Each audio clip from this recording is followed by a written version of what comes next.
Hello and welcome again to Casual Magic. Today I want to finally give you the update of my recent Japan trip and some of the goodies that I bought there. Among other things, I went on a mad dash to, I believe, 7 or so Japanese Magic the Gathering stores, most of which were in the Akihabara area. I also made a stop by Haruya and Tokyo MTG that were elsewhere in Tokyo. But Akihabara, I was actually surprised that there's now one building that more or less doubled the number of stores that they have in it. So I'm going to have a best of Magic the Gathering shops that I like to shop at. Part 2 and maybe even possibly a Part 3 after this trip. It's really, really fun. But anyways, getting along to the stuff that I purchased. This first deck, these are all basically just bulk cards that I bought. These ranged in price from roughly 10 cents to 30 cents, depending on the store that I bought them. But an Italian Presence of the Master, still love the artwork, the Einstein on that. Exile, the Rat Zodiac card, a few Balthor Defiled, which years ago I got a Japanese one, I think more or less by accident, and now I have a whole playset of them. Mind Slicer, this thing ranges in price, I mean, give or take, I guess the current meta might be $4 or $5. These should not be 10 cents each, ever. Thieves Auction, an absolutely fun red card. Croesus the Purger, not necessarily an amazing commander, but I've seen him used before. Chromat, if you want to do a 5-color strategy that's, let's say, not slivers, he's a somewhat commonly used commander. Had a bunch of those to give away.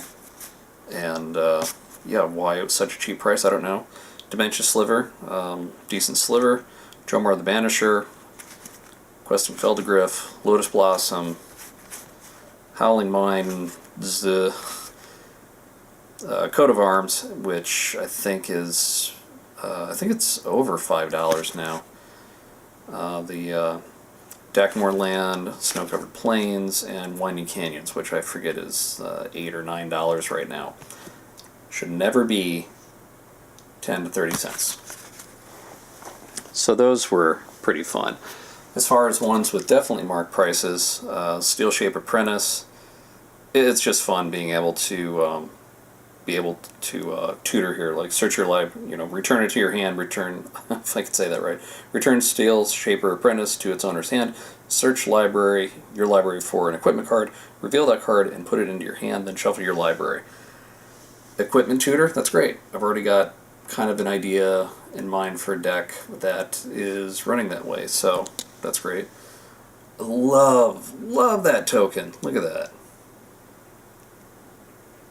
Love those original tokens. Or I guess not original, but the, which one? Unhinged tokens. Maybe unglued. I can't remember at the moment.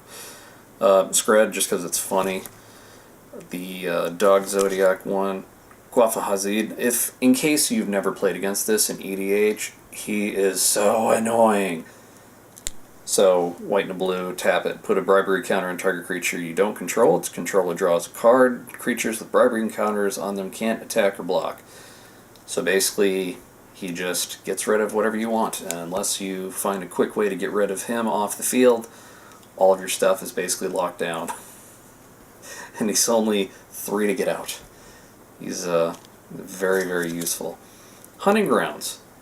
Sure, you might need Threshold, so cast a lot of spells in white and green, which might be slightly challenging, but whenever an opponent plays a spell, you may put a creature card from your hand into play. Yeah, with giant green beefy creatures, absolutely. Kinger, I just got this just because it's it's a legend, and I don't think I've ever played a bird legend deck, but what the hell, maybe I'll give it a try someday. And a Japanese Tristani. It's fun. I've already got a Tristani deck, so just kind of a fun, interesting side one. Alright, these are the ones that are a little bit higher.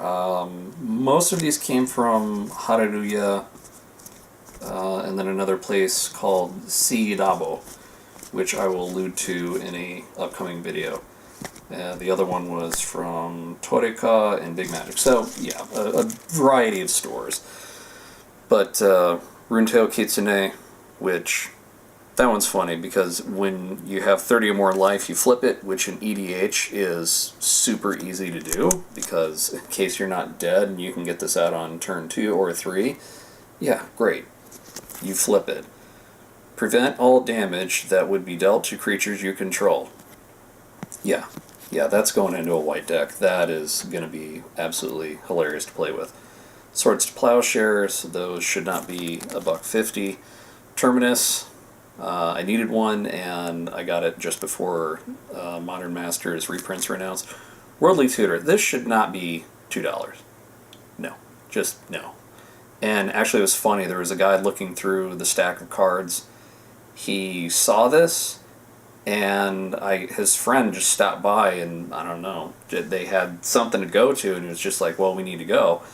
The guy's like, okay, and he just put it back in the front of the box. It's like, is this dude coming back? No, and I'm looking through cards for a couple of minutes. It's like, that dude's not coming back. Okay, thanks, guy. Added it to my pile. Smokestack, just because it's another fun, slow down, annoying card. Aurelia the War Leader. If my camera can focus. Focus. Focus. Focus. Focus on the cards. Any day now, camera. Any day. There we go. Aura Shards, super tough. That should not be $1. I'm sorry, especially in EDH. Tarot Reckoner of Souls is $2. It's one of those angel cards that I didn't get because I didn't get the set. But, you know, it's a shiny foil version, and I want to throw it into some kind of weird Mardu deck. Elish Norn. It's about half price, so I got 2 of them. Yeah. I don't know what I'm going to do with the second one. Maybe I'll trade it, but yeah, that's going to be fun to play with.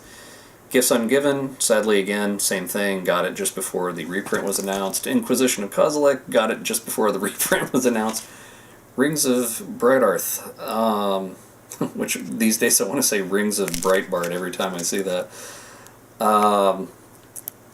Why they're selling it for basically half price in the US, I don't know. But sure, I'm not going to pass that up. Venser, same thing. He should not be $5 at all. He should be over 10 if he's cheap. Yeah, I don't know. So again, super good deal. And my last good deal on a card out of the day, whoosh, I have wanted an Angus Mackenzie for so long, and I finally found it for a somewhat reasonable price. Sure, it's got tiny little scuff marks on it. Tiny, tiny, tiny, which you can almost see there if it focuses. The camera hates me today. I don't know what it's doing. But anyways, yeah, it's probably classified as, what, mild play? Well, there you can see a few more on the bottom.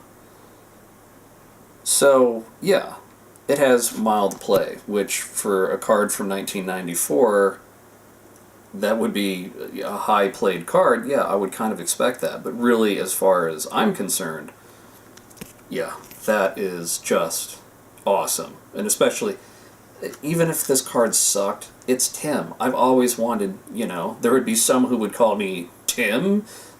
I've always wanted Angus Mackenzie, and now I can build an EDH deck around him, and I'm super, super happy. Now, the other fun thing, one of the original reasons why I went out on my shopping trip was I wanted to buy a certain playmat, or possibly a certain set of playmats. So I'll show you the extra one that I got first. This is a bonus one that I got just because it was on sale, and again,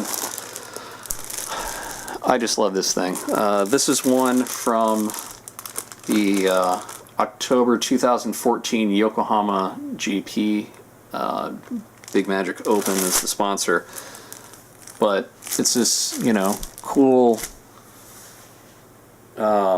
Japanese torii with kind of the weird lightning ghost angels in it, and this is on sale basically like for $25, and it's like, that is just awesome. I'm kind of waiting for my stuff to get ready. This happened to be in the sale bin. Yes, absolutely, I'll take that. But the ones that I was really interested in, it was kind of funny because actually I wanted these things. I went to the computer. It was last day. I mean, they're shutting off computers, and I just got to the last one that I could order at. Ordered them for $25 each. And while I'm waiting for them to pull my order, I noticed that Hararuya had a little sales bazaar of like seasonal sale items, and they were selling the exact same playmats on sale for 2,000 yen. And I said, what's the difference between the ones that I just ordered on the computer and these? And they said, oh, these might have some minor damage to them. And I'm like, can I see one? And the guy showed it to me, and I'm like, this looks completely fine to me. Can I get these instead? And he's like, yeah, sure.